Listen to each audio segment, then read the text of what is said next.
Yeah, I have started the recording. Yes, Sagar, you are welcome.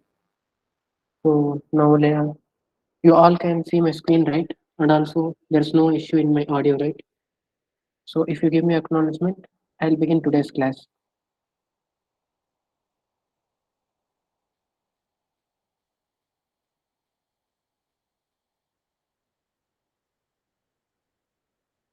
Okay, fine.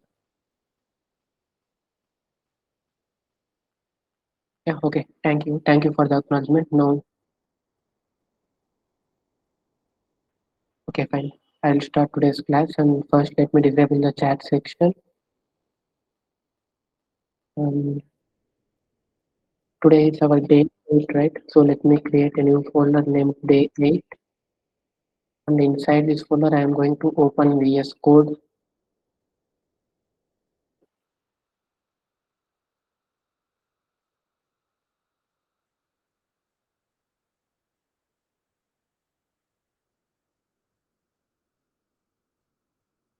And in our last class, we have been discussing about some of the inbuilt functions available in strings, right? So I have missed some of the functions. So first, in today's class, let us complete some of the important functions which were available in strings. And after that, let us continue our discussion with sets and dictionaries.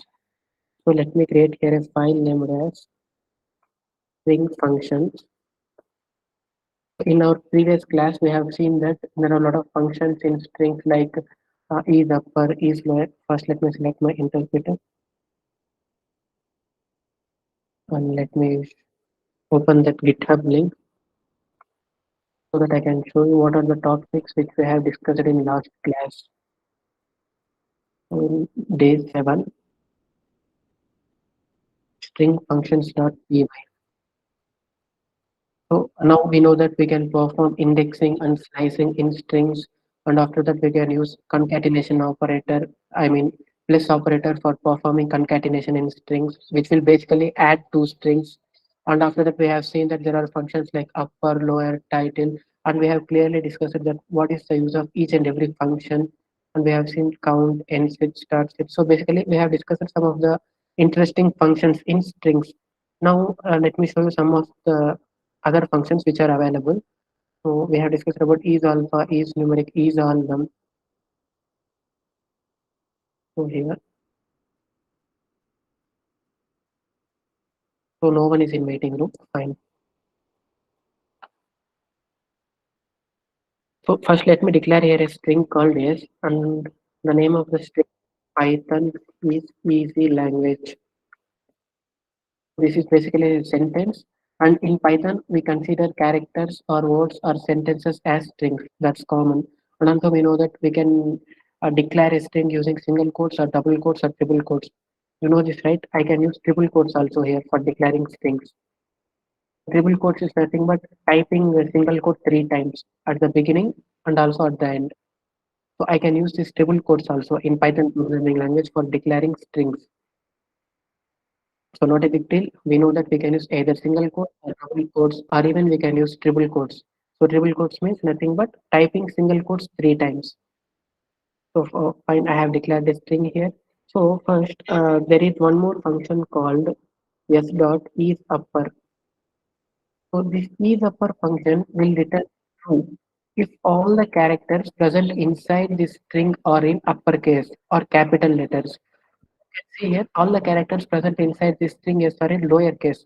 So if I run this program, then you can see here I got output as false in my terminal, which means all the characters are not in uppercase.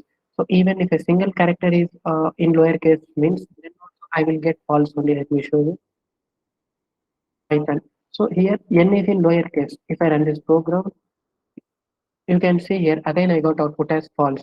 But if all the characters are in uppercase means you can see here I got output as true. So this is upper. This is upper function will return true if all characters present inside string or in uppercase. Otherwise it will return false. The next function is where. and this is exactly opposite to is upper. So the is lower. This will return true if all the characters present inside a string are in lowercase. That's the main difference. So if I say here is lower, and let me comment out line number 3 also so that you don't get any confusion in the output. And if I run this program, you can see here I got output as false because all the characters present inside the string S are in uppercase. If I say Python, then also I will get output as false because the first character P is in uppercase. And if I make this first character also in lowercase, now you can see here all the characters present inside this string are in lowercase. If I run this program now, you can see here I got output as true. So these are two functions available in Python. So I have already in our previous class I have told you that function is used to do a specific task. So what is the task of this isUpper function? The task or job of this isUpper function is it will return true if all the characters present inside a string are in uppercase. Otherwise, it is going to return false. So each and every function will perform a specific task or a specific job. So that's the thing about functions in Python. And also we are aware that in case of functions, after the name of the function, it is mandatory for us to use these parentheses. We need to use open a brace and also we need to close that brace. So that's the thing. And one more function is split. So let me make this thing as Python is easy language. So let me declare here a variable called LST. And if I say s dot split, and if I just give a empty space as a empty space character as a parameter to the split function, no, see what will happen. If I print LST, you can see here I got output a list. On my output screen, I got a list, and you can see here each and every word is separated as an element. Python is an element here, is an element, easy is an element, and language is an element. So all the words present inside this string are separated with the help of commas, and basically this split function gives us first thing is this split function gives us output as a list, and in that list, depending upon the character which we are passing here, all the characters or all the words present inside a string will get splitted.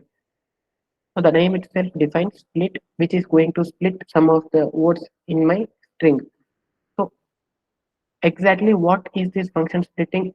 It is first searching for a space, empty space. So after Python there is an empty space. After is there is an empty space. After ed there is an empty space. So in this empty space, it will perform split operation. And now this Python will become an element, is will become an element, ev will become an element, and language will become an element. So this is how the split function works. Just give me a second. Let me check out. So find there are no one in the waiting room. All right, let us continue. So split function first. This split function will take one argument.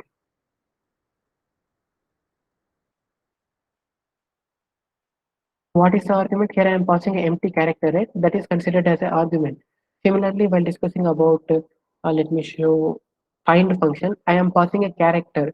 I am basically searching this character in my string. So this x is considered as an argument to the function find. Similarly, this xyz is an argument to the function ends with, and this argument to the function count. So basically, whatever the elements or values which we are giving inside parentheses, they are considered as arguments in a function. Inside parentheses, whatever the things like values or characters or strings, whatever I am passing, then they are considered as argument. So don't confuse with the terminology here. Here I am passing empty character as an argument. So splitting will happen based upon the empty character. Similarly, if I say, let me change the value of s2, yes, a, yes, a, yes, yes, yes, a, yes, a, yes, a. Now, if I split this string S based on A, now have a look at this string. There is one, two, three, four. So let us place four A's here. So now there are four A's present inside this string. Now this first S will be one element. The second S will be one element. So let me run this program. You can have a look at the output. So the first S is one element now. The second S is one element. After that, there are four yes, continuous yes in my string. So these four yeses will be one element. And after this, one more s is there. It will be considered as a separate element. And after this yes, there is one more a. So again, a split operation will be happened here. So again, I will get s as another element in my list. So this is how the split operation happens in Python programming language. So basically, whatever the argument passing here, depending upon that argument, the split function or the split operation will take place. So here I am passing a as an argument. So wherever the a is present, there a split operation will happen. So that's the thing about split function in Python. So it is basically used to split a string into multiple elements, and those elements will be stored inside a list. That's the thing about the split function in Python, and there is one more function called as join. Let me give some more definitions here. So this will take one argument, will return list as output, performs split operation based on a character. So wherever A is present, there split operation will happen. If I give space here, then in this string, so if space is present means in that space, a split operation will take place. So next function is join. So this split function, if the takes place, I mean, this split function will take place a single character as input. This join function will take a iterable as input. Now we know that what is meant by iterable. So string is a iterable, list is a iterable, tuple is iterable. So what is iterable? It means basically we can traverse through it, which means we can have a look at each and every element present inside it. In case of string, I can go through P, I can go through Y, I can go through T using that index number. I can perform indexing and slicing. Similarly, we can do the same thing in a list also. You can check out in the output screen in the terminal. So there's a list over here. Here you can see I can access the element yes. I can access this element yes, yes, yes, yes with the help of index numbers. So if it is possible to have a look at each and every element inside a string or list or whatever it is, so it will be considered as iterable. So string is a iterable, list is a iterable, tuple is a iterable. So that's the thing about iterable. So this join function will take iterable as argument, and this will return string as output, and also this will join all the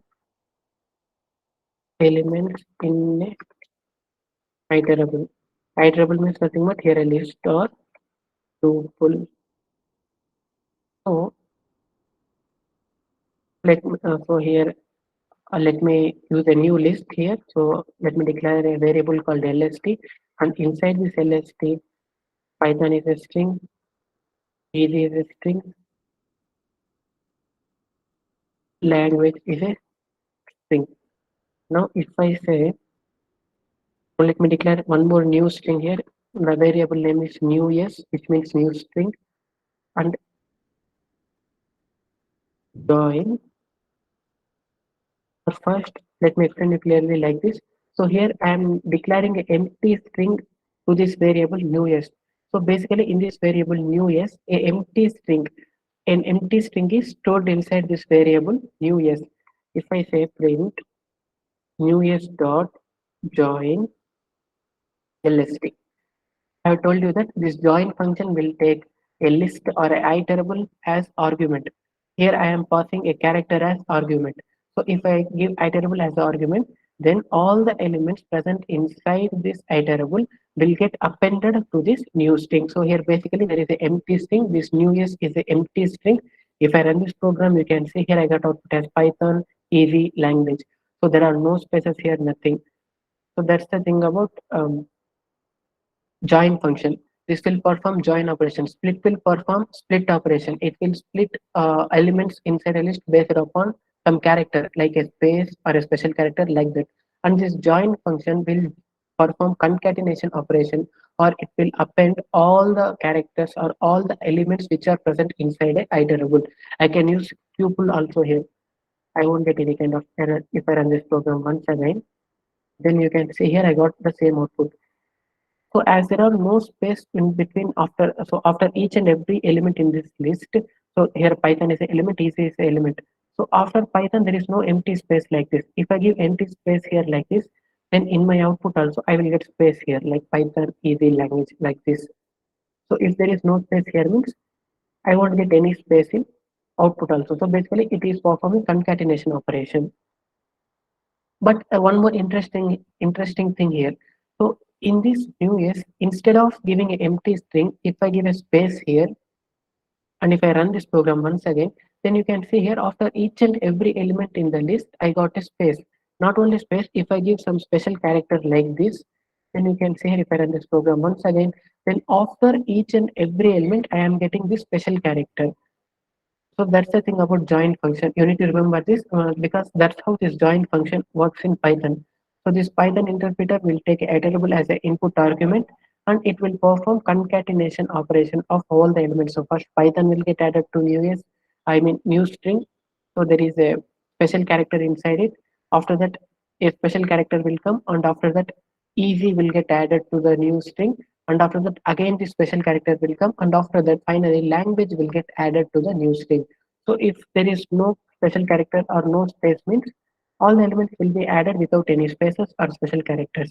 Similarly I can give whatever special character or even I can give multiple special characters also like this. If I run this program you can see here I got Python and after that I got 5 stars, easy 5 stars and language.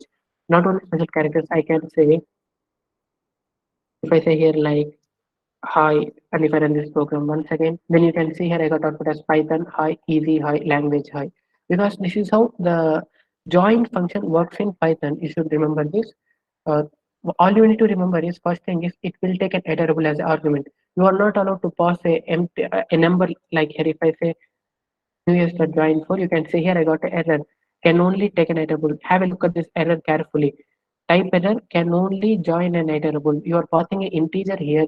It is not allowed. We can take only a iterable as input. So that's what it is saying. And if I give iterable as input, then it will return a string as output. So basically it will perform append operation to the string. Or simply instead of using two lines here, I can use like this also. I can directly give a string here like this also. This will also give me the same output. But we are not storing this in any variable. So that's the thing here. If you want to store this in a separate variable, then it is better to use two lines. Or if you want to display just output, then simply you can write this in one line itself. So basically, this hi is a string, and to this string we are performing concatenation of elements which are present inside this tuple. Now this is not LST, this is TUP. So let me change this to list itself so that you won't get any confusion. That's the thing about join and split operation in strings. All right. So there are around 200 participants and no one is in waiting room. Fine.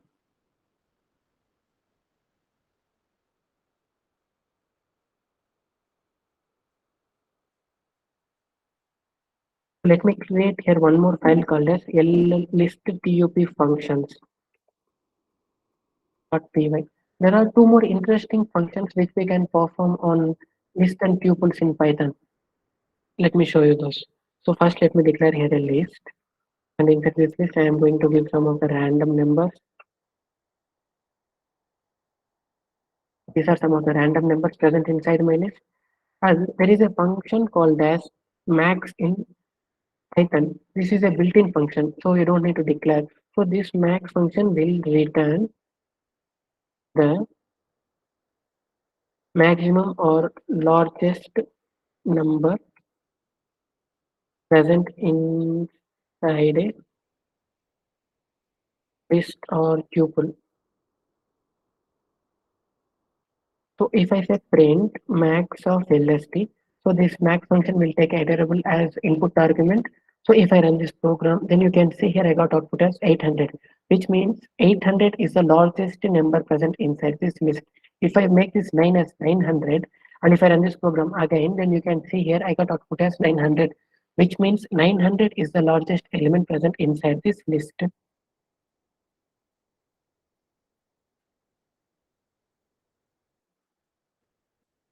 So fine. So that's the thing about max function. Similar to type and similar to print function, this is also inbuilt function. This will take a iterable as an input and it will return the largest element or largest number present inside a list. Now let us see about min. This is exactly opposite to max function and this will return the minimum or smallest element present inside a list or tuple. If I say print min of LST, if I run this program, you can see here I got 6 as output. So you can have a look at this list also. So 6 is the smallest element present inside this list. Now if I change this 10 to 1 and if I run this program once again, then you can see here I got 1 as output. So not only on list, we can perform this max and min operations on tuples also. So these are two main functions. Now we need to discuss about sets, right?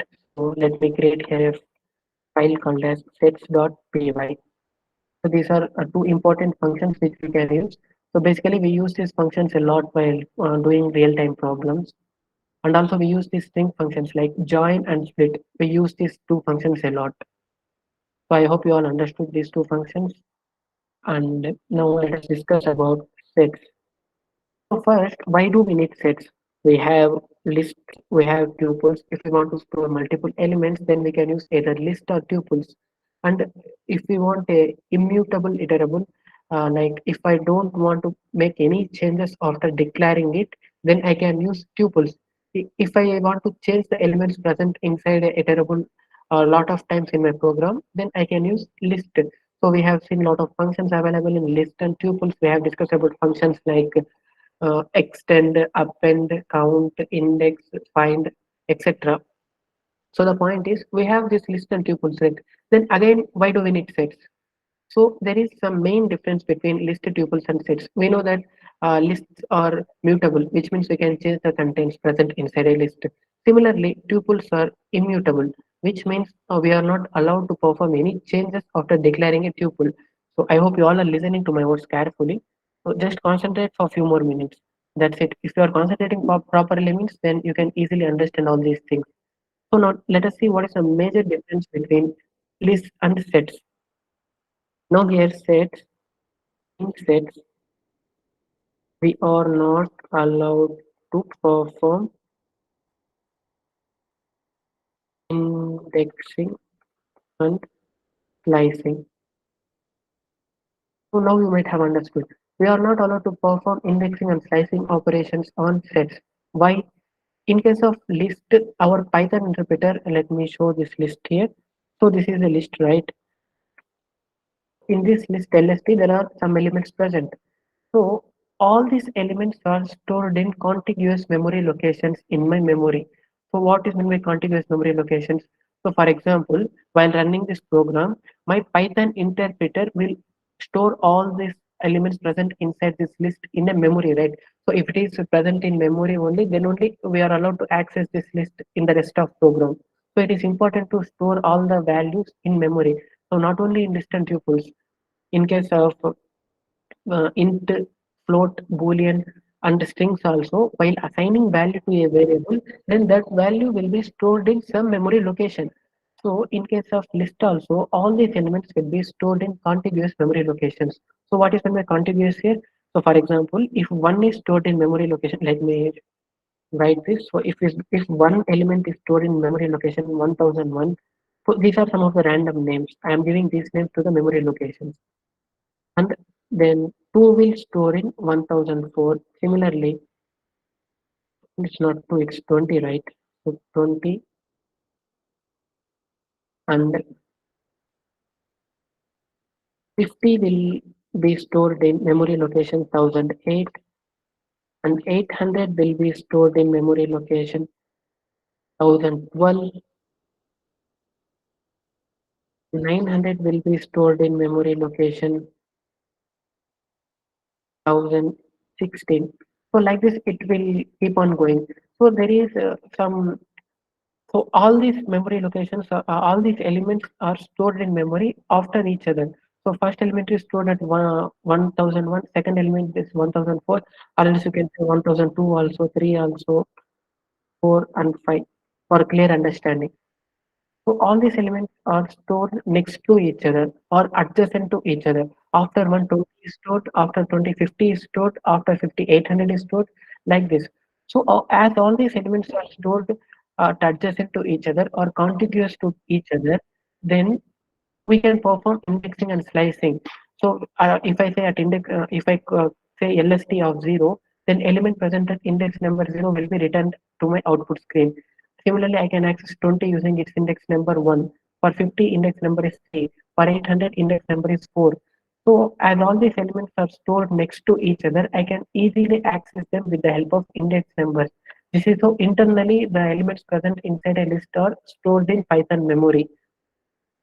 In case of sets, they are not stored in the elements of sets are not stored in contiguous memory locations. So the elements of sets are not stored in contiguous memory locations.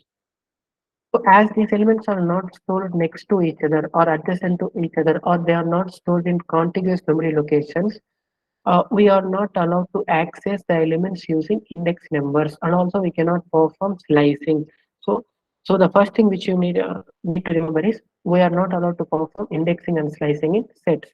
And the next thing is sets are so this is the first major difference between list sets and tuples. So the next thing is sets are denoted by curly braces.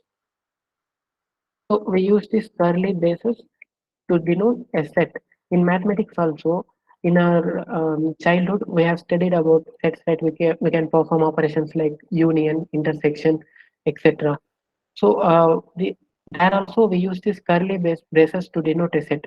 Similarly, in Python programming language also, we use these curly braces to denote sets.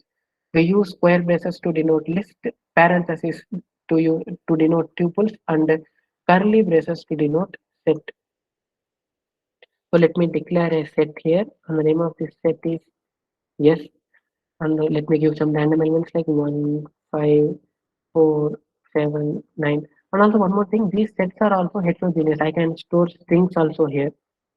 Hello, old. These are also heterogeneous, which means I can store different data types inside this set. So if I print yes, then obviously I am going to get a set in my output. You can have a look at the terminal now. Now let us try to perform indexing. If I say print s of 0, I am trying to access the element 1, and if I run this program, you can see here I got output as I get an error in my output. It is saying set object is not subscriptable, something like that. So basically the thing is we are not allowed to perform either indexing or slicing in sets. So that's the thing which you need to remember in case of sets. And also one more interesting thing in set is, so you can see here, all the elements inside the set are unique now.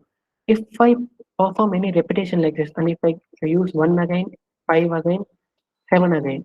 Now if I run this program, you can see here on output, I got only unique elements in my output. So these duplicates are not present like 1, 5, 7. Here I have repeated these three elements 1, 5 and 7 two times. You can see 1 here and here also. Similarly 5 here and 7 here and here. So there are two times these three elements are repeated two times in my set.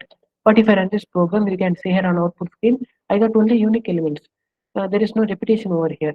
And also one more thing, these elements are, you can see here, they are not in a proper order. Here I am saying 1, 5, 4, 7, 9 like that. But on output I got as 1, 4, 5, 7, hello 9, and after that I got world. So this is not the order which I have given. In case of list, if I print the list, then the exact order of the elements I will get as output.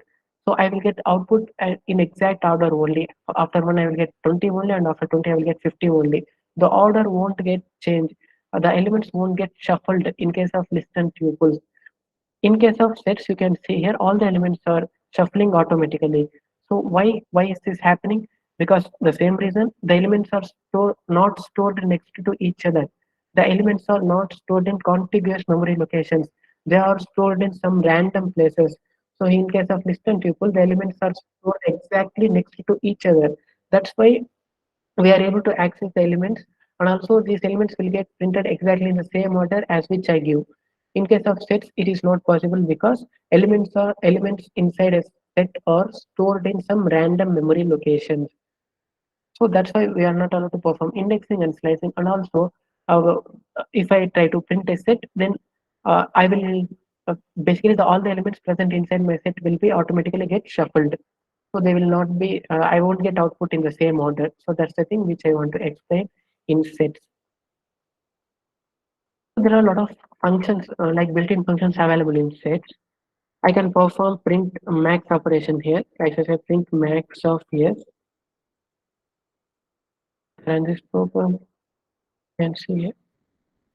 Okay, here there are strings, right?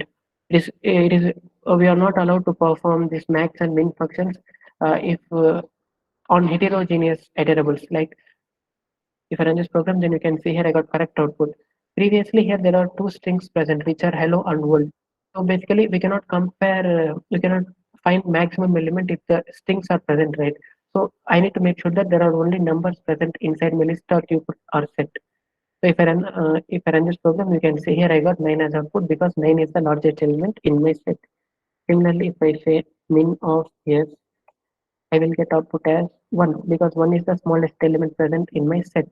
And if I say print type of yes, I will get output as class set. So this is a set in Python. And similarly, I can say print len of yes, which will return the total count of elements present in my set. So you can see here there are 5 elements present, not 5, 1, 2, 8. Okay, here there are 8 elements present in my set. But as I already told you, sets won't allow duplicate elements, which means there are only 5 unique elements present inside the set. So let me uncomment line number 9. And if I run this, you can see here, this is my actual set. Here I am trying to store duplicate elements, but my Python interpreter will not allow to store, it won't throw me any error, but in the memory, it won't store any duplicate elements in case of sets. In case of list and tuples, of course, I am allowed to store duplicate elements. But in case of sets, our Python interpreter will won't store any duplicate elements. So now there are only 5 unique elements present inside my set. So if I say len of s, I got 5 as output. So these are few important things which you should to remember regarding sets. The first thing is a set is denoted using curly braces, and we are not allowed to perform indexing and slicing in sets because all the elements in set are not stored in contiguous memory locations. They are stored in random memory locations. As they are stored in random memory location, I cannot access them using an index or using an index number. That's it. So now I hope you all can clearly hear me. So let me search for set functions in Python. Now the thing is there are a lot of functions available in sets and you don't have to remember all these functions. So basically we use very less functions. So here you can see there is a function called as intersection and there is a function called as union. Now that we know we won't allow duplicate elements, let me declare two sets here like 1, comma 2, comma 3, comma 4, comma 5. And this is my S1, which is my set 1, and this is my S2, which is set 2.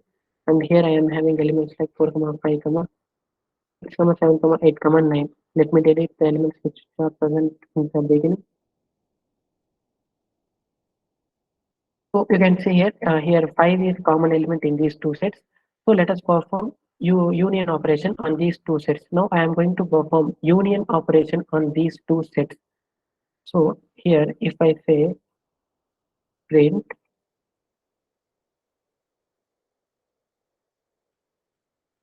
S1, S1 dot union of S2.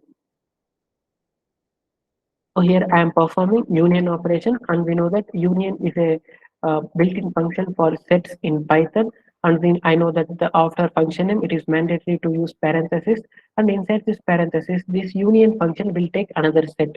In case of count function, it will take a character or a number. In case of index function, it will take a character like that. Whereas in case of set, this union function will take another function as input argument. If I run this program, then I got output as 1, 2, 3, 4, 5. Why? What is happening here? Let me check. I think I should get output as 1, 2, 3, 4, 5, 6, 7, 8, 9 because I am performing union operation, right? So let me search for union. So fine. Oh, so okay, fine. Here the thing is, it won't perform directly. It won't directly add the elements of set two, set S2 to S1. So it will perform union operation and it will return the set entire set. So I need to store that in some other variable like this. If I print yes now, I will get the output which I expected. This was my expected output. So 1, 2, 3, 4, 5, 6, 7, 8, 9. So the elements present in these two sets are getting added or getting extended. So 5 is present two times, and we know that set doesn't allow duplicate elements. So 5 will be present only one time in my resultant set. So basically here I am performing union operation on two sets, and I am storing the resultant set in a new variable. And after that I am printing that new variable.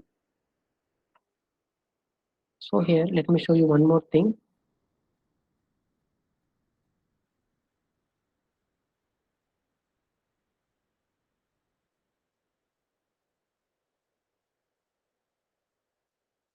Day 4, and therefore we have discussed about operators. Day 5, you can see here A is a list. I hope you all can see my screen. So you can see here A is my list. And if I say A dot append 900, then this 900 will be added to A itself. So there is one small difference here. If I say A dot append 900, then 900 will be appended at the end of my A list only. It won't return me a new list. Whereas in case of union function, if I say S1 dot union S2, then the elements which are present in S2 set will not get append to my S1. If I print here S1, then you can see here, I will get the same elements here which I declared here at line number 8. On the top here I have declared that S1 equal to 1, 2, 3, 4, 5, and if I print S1 even after performing union operation, I will get the same elements which I have declared. So basically here the thing is, if I say S1 dot union S2, then elements in S2 will not get added to S1. Instead, the union operation will happen in the background, and the resultant set which will come after performing union operation will be returned by this union function. And I am I am assigning the returned set to the variable yes, and I am printing the value of yes here. I hope you clearly understood the concept here, the working. Basically, it won't perform operation directly on one. Instead, it will perform operation in the background, and it will return a resultant set. So I need to assign that resultant set to any variable to have a look at the resultant set, like yes here. Similarly, if I say s1 dot intersection of s2, and if I run this program, no, I need to print this here, right? So let me comment line number 19. And if I run this program, then you can see here I got output as 5. I hope you all know the basic concept of union and intersection, right? So union means the elements present inside these two sets will get added like 1, 2, 3, 4, 5, and 6, 7, 8, 9. And intersection will return the common elements which are present in these two sets. So 5 is the only common element which is present in these two sets. So I got output as 5. So let me write this here. So intersection will return common elements in two sets. Similarly, union will add elements present in two sets.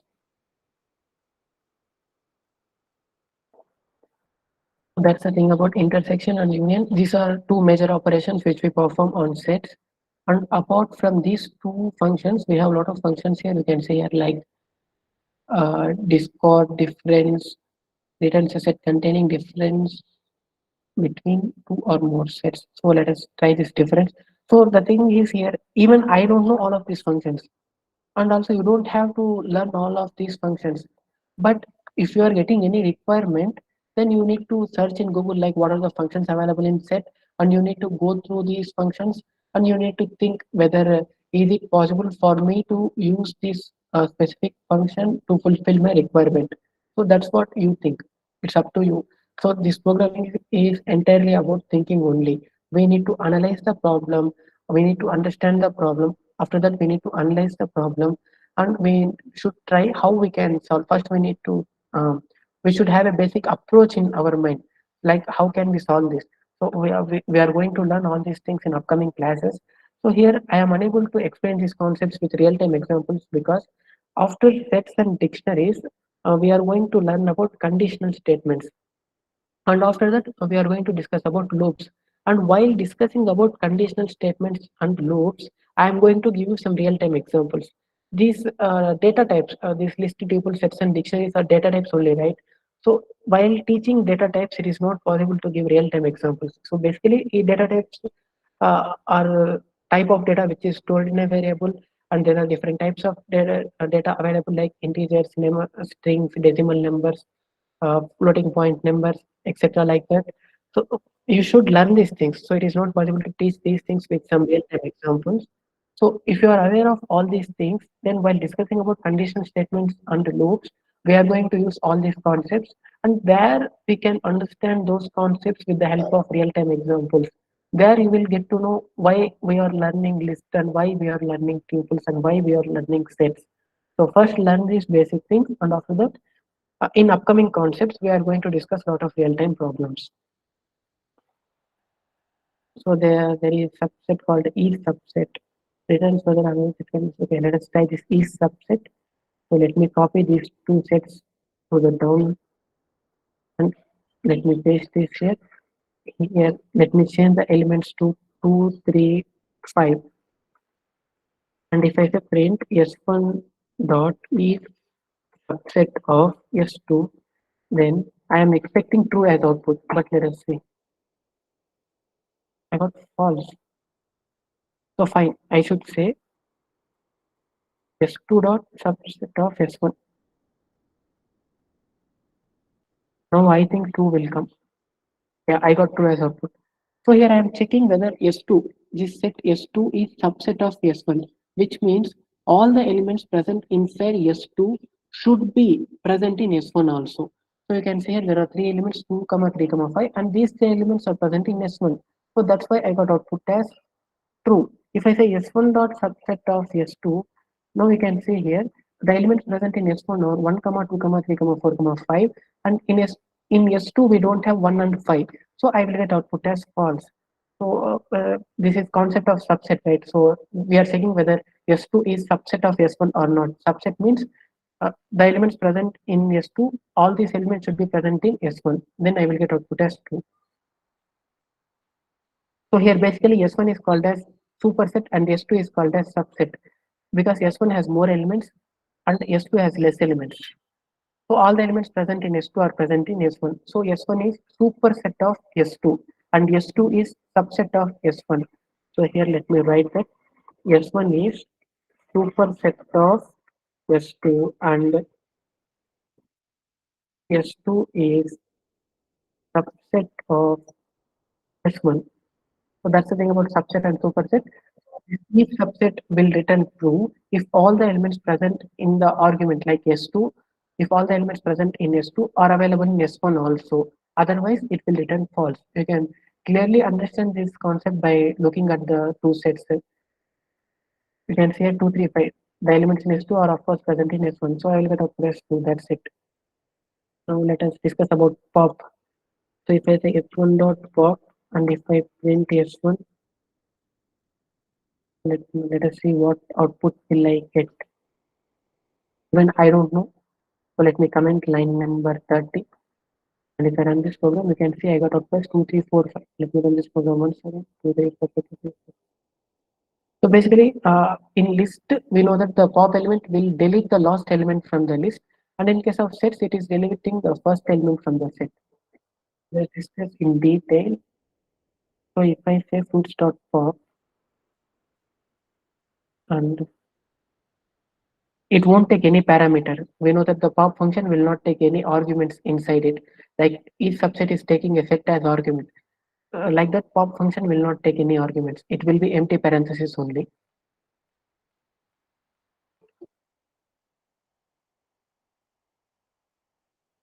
Okay. Have a look at the definition here. The pop method removes a random item from the set. So we all know that the elements present in sets are stored in random memory locations. No. So if I use pop function on set, then it is going to delete some of the random element from the set. It is not like it is deleting only the first element and it will delete the last element. It's not like that. It will delete a random element from the set. And also it will return the deleted element. So if I print s1.pop, then you can see as this pop function is returning the deleted element, so that deleted element will be printed here in line number 32. So here it is deleting 1, so I got 1 as output for line number 32. And if I try to print the s1, so 1 is deleted from my set. Now you can see here in my s1 I got elements as 1, 2, 3, 4, 5, and now after performing pop operation, the one element got deleted. So the thing is here pop function will delete a random element.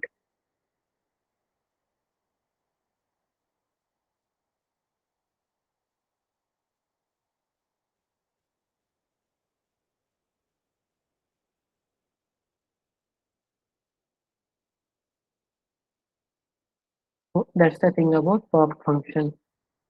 So you can see I know the concept of list, and I know about tuple sets and how they work. So I clearly understood the functionality of pop function by just looking at these two lines. So this is how you also should learn things. So it's not like you should dependent on any YouTube video or any trainer. So you can happily learn things like this. First here you can see I searched in Google as set functions in Python. I opened first website. You can open any website of your choice, and I am looking at the functions which are available. Even I too don't know all these functions. So you can see here I have a function called as remove. This is going to remove a specific element. The remove function or method removes specific element from the set. So if it is removing a specific element means, then it is mandatory for us to pass the element as input argument. So let me show you how remove works. Remove will delete specific element from set. If I say s1 dot remove 3, and if I print s1, you can see here on output screen I got output as 1 comma 2 comma 4 comma 5. So here basically the element 3 is getting deleted. Similarly I can delete 4 also. If I say s1 dot remove 4, then you can see here I got output as 1 comma 2 comma 3 comma 5. So there are a lot of functions like this. So let me explain this remove function once again. So this will take one element as input argument. So here, whatever the things I have told you this, and I am repeating this once again. So whatever the things which we are passing inside this parenthesis to a function, they are called as arguments. So if I say s1 dot remove 4, then 4 will get deleted from my set. So that's the thing about remove function. Pop will delete a random element. Remove will delete specific element from my set. And let us discuss about few more functions like there is a function called update. Update x dot update void. If I print it, okay, you can have a look at the definition here. The update method updates the current set by adding elements from another set or another attribute. So let us try with list here. Let me declare a list here called as. So here on S1 I am having elements as 1, 2, 3, 4, 5, and here I am going to say 6, 7, 8. If I say s1 dot update, so s1 dot update lst, and if I print s1, fine, I am getting the expected output. So here this about this update function, it is used to add elements to a set. So remember, update function is used to add elements to a set. So it is going to take a iterable as an argument. So here I can pass either list or tuple or set. So whatever I want, I can pass it. So after passing a iterable as input, which is update function, then it will add all the elements present inside this iterable LST to my set S1. Once again, let me show you this. In case of union function, it is mandatory for me to use new variable. This union function won't add the elements in S2 to S1. Okay, all the elements present inside S2 will not get added in S1. Instead, the it will perform on the union operation, which means addition operation on two sets, and it will return the resultant set. And it is mandatory for me to assign the resultant set to a new variable to look or to use that set in my program. So here S is my new set. Whereas in case of update function, you can see this here this update function is changing the contents present in my S1 itself. Here I am not using any new variable. So union function will not perform update on my actual set. I need to use a new set there. Whereas in case of update function, so the updation will happen in the present set only, which is S1. So that's the thing about update function. It is not mandatory to use list here. I can use tuple also. If I use tuple, then also I am expecting the same output. Yeah, fine, I got the same output. If I use any random elements here like 1 comma 2, and if I run this, and we know that I won't get these extra elements, like because these elements 1 comma 2 is already present in my set, right? So I know that set won't allow any duplicate elements. So these two elements 1 comma 2 will not get added to my set. So that's the thing about update function in sets. And there are a lot of functions here, right?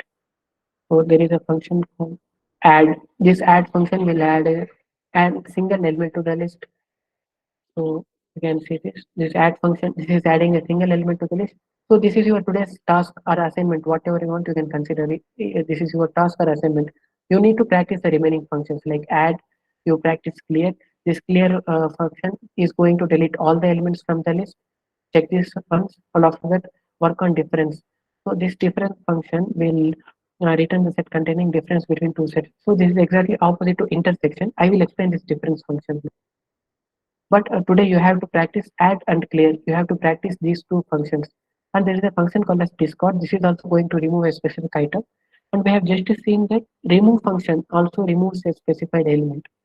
So I think both are same here.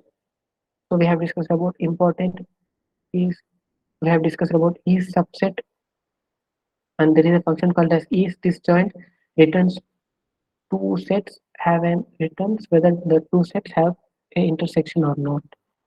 So I do not know this function. There is a set x and y, x dot disjoint of y. So I got output as 2. So what is happening here? Apple, banana, cherry. So disjoint means here the thing is these two sets, the elements present inside these two sets are completely different. Apple, banana, cherry, and Google, Microsoft, Facebook. The elements present in these two sets are completely different, right? So I got output as true. If I use if I use any common element here, now let us see what will happen. If I like this and if I run this program, this is online compiler by the way. I hope you know this. So you can see here I got output as false. So what is happening here? There is one common element in between these two sets. So in between sets x and y, I am having one common element. So I got output as false. If all the elements are different means, so here the three elements are different and here the three elements are different. So in this case, I am going to get output as true. So yes, the output is true here. So that's the thing about this is disjoint. And now let me explain this difference function. And your assignment is to practice add and clear function. And also try this copy function. We have seen how to use copy function in list, right? So basically it copies the elements from one list to another list. I think the same is going to happen in sets also. So basically you first try these three functions here, and I will explain the difference function. So here I am having two sets, 1 comma 2 comma 3 comma 4 comma 5 and 2 comma 3 comma 5. These are my two sets. And let me comment these three lines. And if I say so, here this difference is also like union and intersection only. So changes are not going to happen to the x set. So after performing the difference operation on x and y set, it will return the resultant set. So I should assign the resultant set to a new variable to access that resultant set. So here I am going to say DIFF, which is difference S1 dot difference of S2. And if I print DIFF run this program, then you can see here I got output as 1 comma 4. So what is happening here? So there are 5 elements in my set S1 and 3 elements in my set S2. So the elements which are in set S2 are 2 comma 3 comma 5. So this difference function will delete all the elements which are present in S2. So 2 comma 3 comma 5 will be deleted from S1.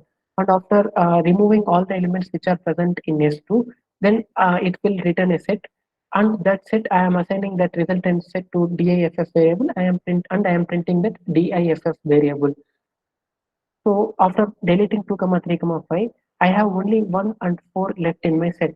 If I add 6 here, then I will get output as 1 comma 4 comma 6, because 1 comma 4 comma 6, these three elements are not present in S2.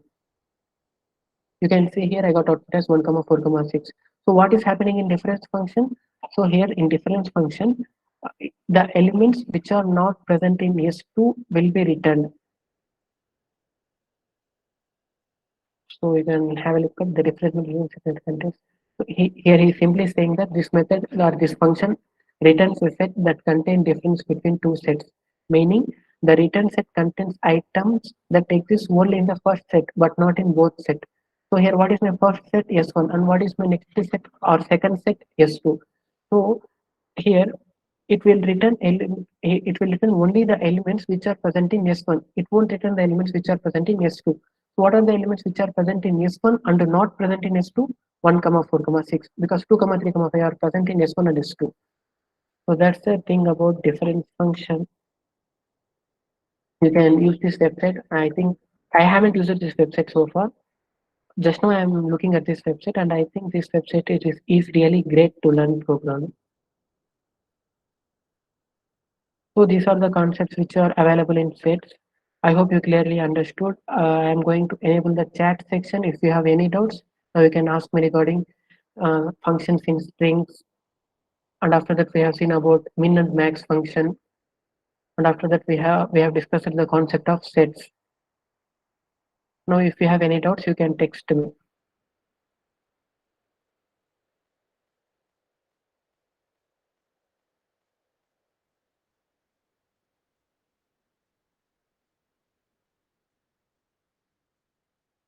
If Sidhu is saying no, sir. All right, Sidhu. Can we write list inside a set? Of course, Sujit, I have told you that sets are heterogeneous, which means we can store any data type inside a set, which means we can store a number or a list or a tuple like that.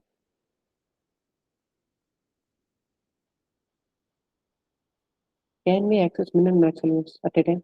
Actually, Prashant, I can't understand your question.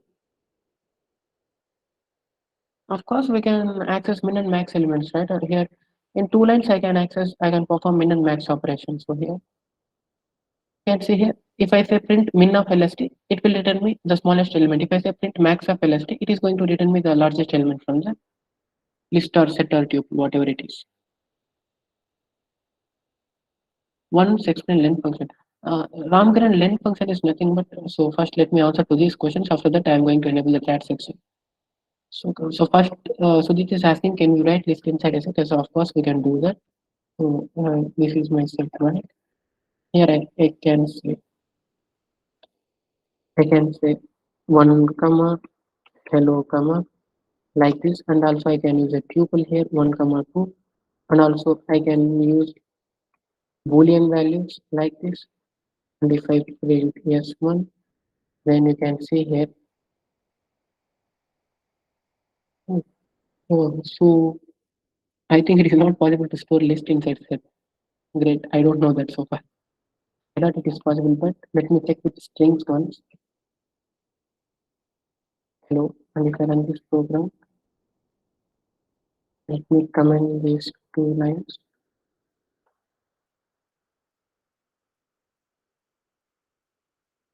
So yes, so I can use strings, and can I use boolean?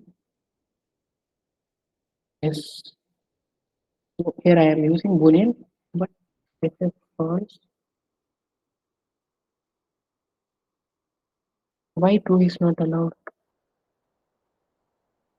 Yes. So basically, true means one and false means zero. So in any programming language, true means one and false means zero. Here I am already using one in my set, right? And along with one, if I use two, then any one element will be returned in my output. You can say I got one. I am not getting true. If I use zero also, so zero and one are present in my set. If I use true comma false, then you can see here I haven't got true comma false on my output screen. If I am not using 0 comma 1 means I will get true comma false in my output set. So basically true means 1 and false means 0 in any programming language. That's common thing. So I can use integer, and also I think can I use cube? I think of course I can use subset 1 comma 2 comma 7 comma 8. So, so here, okay. I'm sorry for that answer, Sudeep. So that's a nice question. So we are not allowed to use list or tuple or sets inside a set. So basically subsets are not allowed in a set. So that's a good question. I don't know this because I haven't got that doubt so far and I haven't used the list and tuples inside a set. So if I had that requirement means I might have known about that. So there are basically a lot of things. It is not possible to remember all those things to anyone. All you need to do is you can practice and you can learn every day. That's what you can do. So update is similar to extend function in list. So this update is going to add elements. So where is update? So S1 dot, if I say S1 dot update LST, so the elements present inside this LST or this iterable will be added to S1 set. So this is similar to extend function only. And about len function, if I say len of S, I print len of S1. Now the count of elements present inside this S1 set like 1, 2, 3, 4, 5. Hello is a single element. 2 is a single, 6, 7. So there are 7 elements present. If I run this program, you can see here I got output as 7.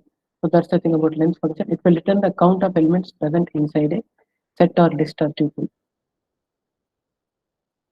Repeat string function. Can you be more specific, Kalyan? There are hundreds of functions in string.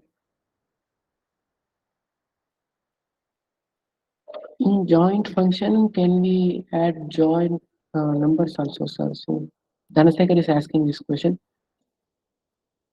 This is joint function, right? So, so no, it is not possible to add number and string together. Anyways, let us try. If I use a number here as 10, we close this list. If I run this, you can see here I got output as error because it is not possible to add a string and a number. So it is not allowed.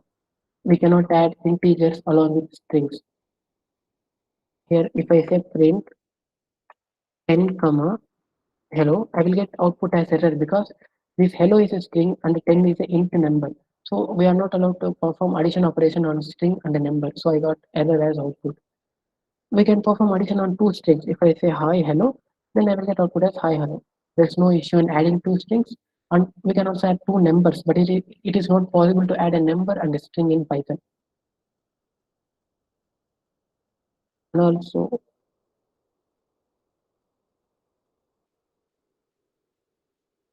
so the output for this will be 111. So it is funny, you can see here the output is 1 1 because I know that 1 is an integer. As I am enclosing this integer in double quotes, so this will become a string now. So this 1 is considered as string. So whatever the things that are present in single quotes or double quotes, those things will be considered as strings in Python. So these two, this one and this one, they both are strings. So if I try to add these two elements, then our Python interpreter will perform concatenation. So it will place one after one. So that's why I got output as 11. If I say 10, then I will get output as 110. If I say 10 plus 10, I will get output as 10 10. And if I remove single quotes, now I am going to get output as 10 plus 10 20. So that's the thing which you should remember in strings. So yes, then again, it is not possible to add integers also in join function. So now you can ask me questions if you have any doubts. I have enabled the chat section once again.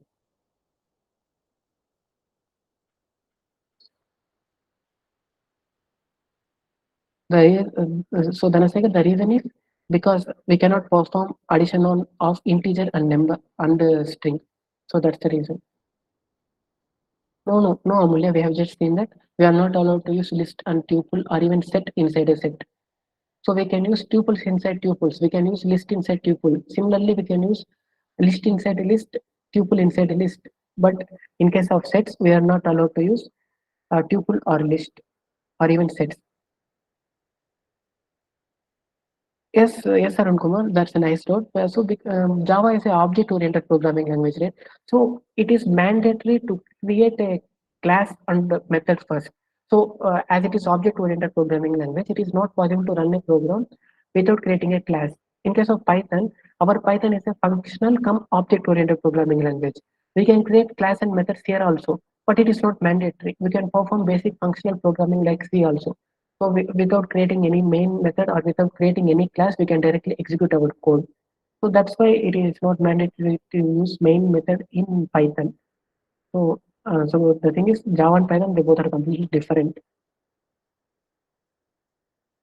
Yes, of course, we can use join, we can use booleans in update function, Nagaraju, but I don't think we can use boolean in joint function. You can try this. If you are getting error, then it is not allowed. Even I too don't know because I haven't tried so far. So if I use a boolean function here, true, I think I will get error because true, it is a boolean value. It is not possible to add a string and a boolean value. So basically, this join function is adding all the elements present inside my iterable, right? So if I use in combination of string and integer or combination of string and boolean inside my list, inside my iterable, I am going to get an error.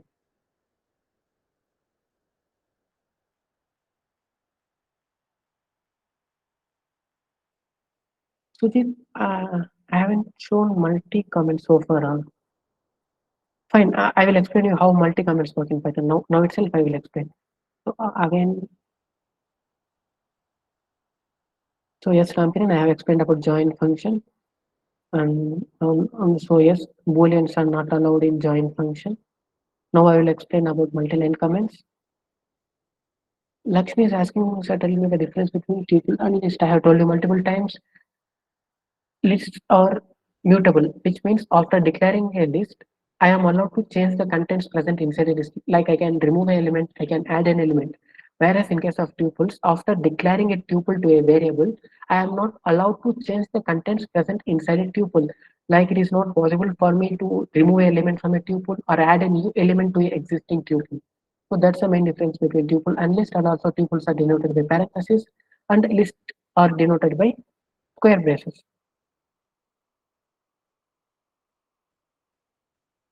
So of course, in second, we can use strings in list and tuple.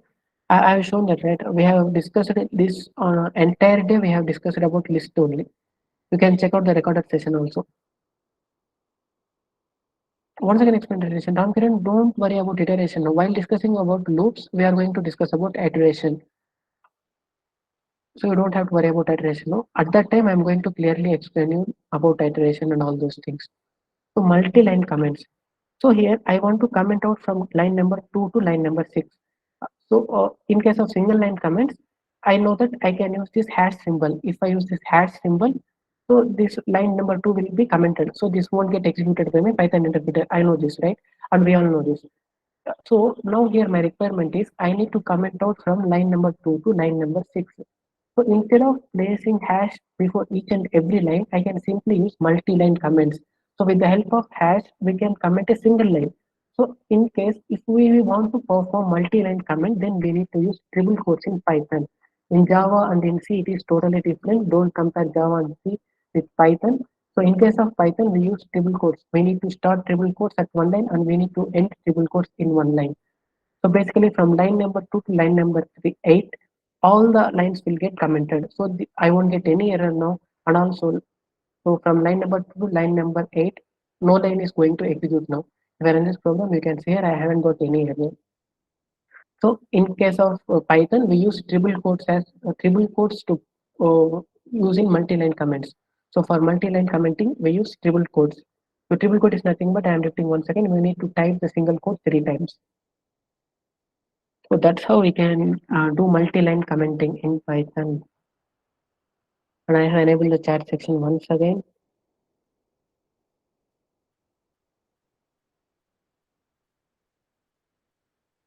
So if you have any doubts, you can ask me.